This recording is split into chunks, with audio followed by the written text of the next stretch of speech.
Hello, good morning বন্ধুরা। কেমন আছো সবাই? আশা করি সবাই খুব ভালো আছো। তো এই দেখো, আজকে আমি শ্রাবণ মাসের প্রথম সোমবার মন্দিরে গিয়েছিলাম একটু। তো মন্দির থেকে আসবার পথে তো আমার একটি গাছ চোখে পড়েছে। তো সেই গাছটাকে আমি ভিডিও করে নিয়েছি। তো দেখতে পাচ্ছো এই গাছটা কি গাছ তোমরা কেউ বলতে পারবে?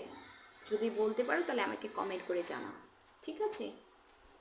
তো আর তারপর এই আসার পথে চলে আসলাম। একা একা আসতে হচ্ছিল, ভাল লাগছিল না, কারণ ওয়েদারটা খুবই গরম ছিল। আর কাল রাত ভর বৃষ্টি হয়েছে আমাদের এখানে। বৃষ্টি হয়েছে কিন্তু এই ওয়েদারটা ভীষণ গুমোট বেঁধে আছে, গরম লাগছিল অনেকটাই। তো এই একা একা আসবার পথে ভিডিওটা করেছি। কারণ রাস্তাগুলো পুরো খালি হয়েছিল, লোকজন একদমই ছিল না।